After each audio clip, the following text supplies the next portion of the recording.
So now I'm going to talk about how I'm planning to approach the book. And I'm going to use one of my favorite thinkers, Marshall McLuhan, in order to do that.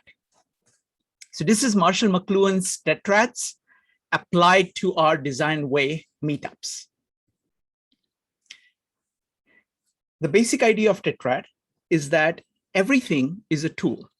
Everything has several impacts on our lives.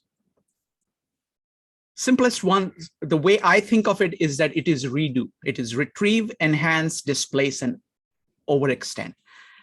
A tool, a new artifact, retrieves something from the past. The core idea of what something can be is retrieved from the past. Then you enhance something. You make it more powerful, more able to do something. When you succeed in doing that, you displace what was already there. And most often, the tools are used to excess. So you overextend, causing all kinds of unanticipated results and all kinds of side effects. And all these four things are happening at the same time. Various tools interact with one another. So it's a very profound idea. Let me go ahead and talk about where I see Design Way here.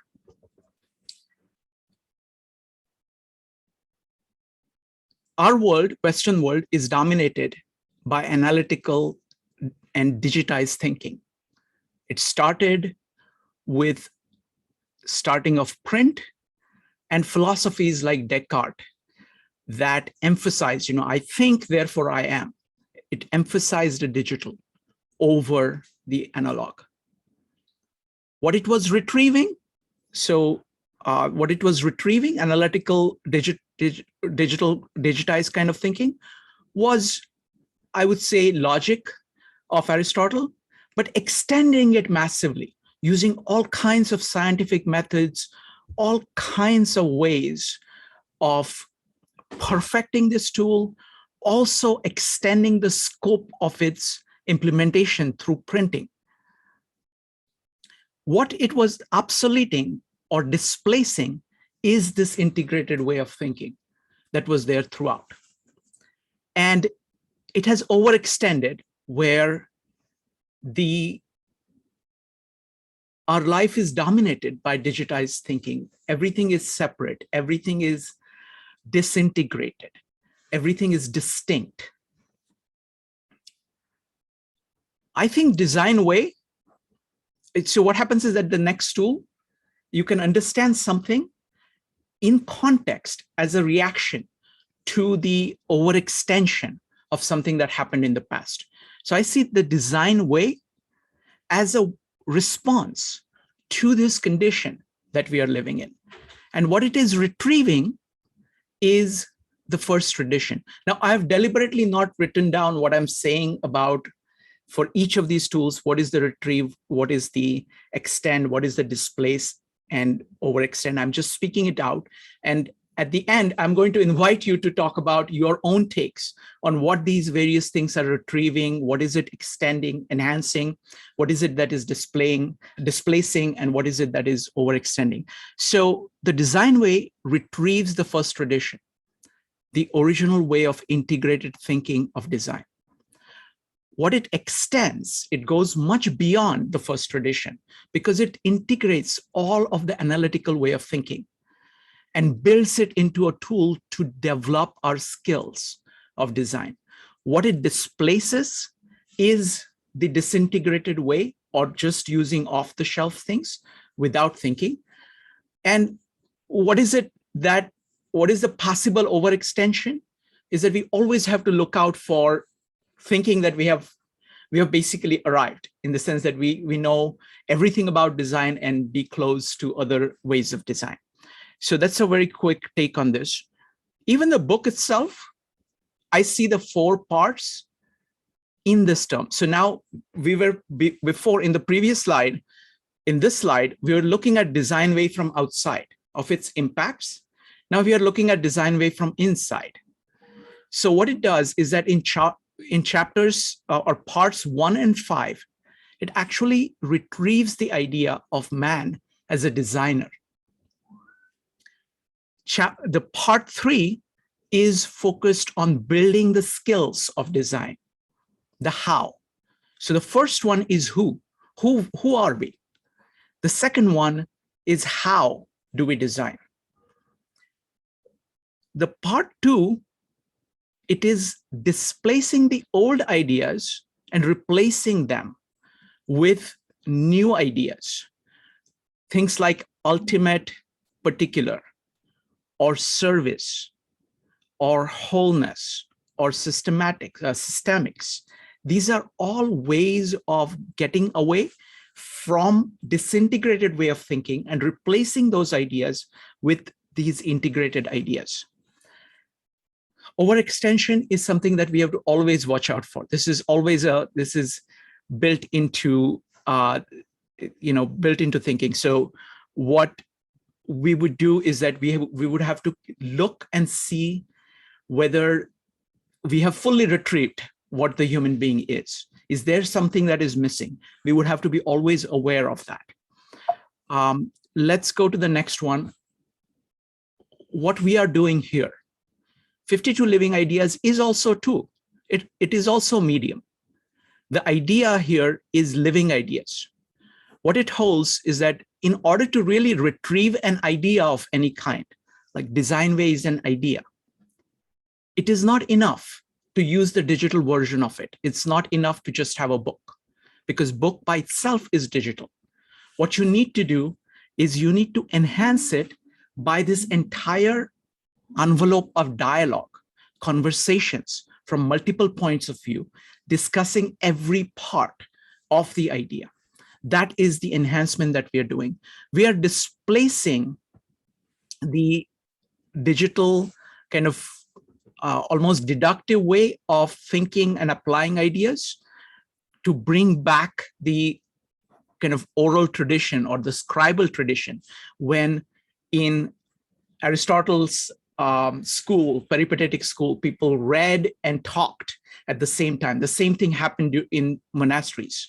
That's what we are bringing back together. So the book is surrounded by conversation, which goes back into writing. Again, overextend, I'm going to leave empty of saying, okay, what can go wrong with this? But we have to be always aware of that this method that we are doing, what are the negatives of it? So what I'm planning to do is that, the authors invite us to approach the book in any order that we choose. There is a circular diagram. So I encourage you to read the book in any which way you want. You can read it sequentially. You can dive into any topic that interests you.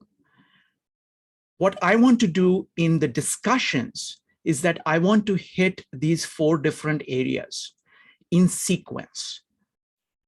Instead of moving through the book, going through first the first part and the second part and third part and fourth part and fifth part, I want us to have these multiple perspectives on a continual basis. So this is the order. So it will be moving in a spiral through the book. So today we're discussing the first tradition. The next one will be apart from the enhance quarter of developing the skills of design. So we'll be talking about composing and connecting. And then we will go to one of the key concepts that is being replaced by ultimate particular. This is a way of getting away from just focusing on material things as if they were given and just are there, and also from ideas which are disconnected, by bringing together the ideal and the real into one. That idea we'll focus on. And then in terms of the next one, we're going to look at the splendor of design in terms of when it comes to the overextend quadrant. Now, what I want to do next is, and we will do another pass like that going forward. I'll put all of this sequence up, and I'm open to discussing this further. All right, now this one is a very surprising diagram. This comes from Marshall McLuhan. His great observation is that actually his tool that he has developed of tetrads comes from Aristotle's causes. And his point is that the most important cause is the formal cause. In his own wit, he calls it farmer cows. He says, there is the farmer cows and the udder cows. So the other causes are relatively secondary. The way I understand formal cause is it's getting to the heart of the nature of something. So in this case, it's the nature of human beings. What is the nature of human beings? That is the core that we are asking. So in Marshall McLuhan's take, the retrieve is the formal cause. Enhance is the efficient cause. Displace is the material cause, material that is being displaced by the new efficient cause. And overextend is the final cause, where you are being aware of the value implications of what you have done. So that's how it maps into that.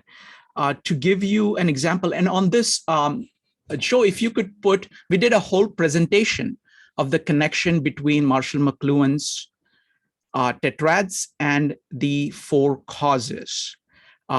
This was a presentation by Mark Stallman that happened on Sunday, yesterday. So Joe, if you could put a link to that. Next, on Saturday, we discussed a very similar concept, and that came from Louis Sullivan. Now, Louis Sullivan's terminology is slightly different. His way of design, and on Saturday, we did a full meetup on that, on Louis Sullivan's philosophy of design. And Joe, if you could put a link to that in the chat also.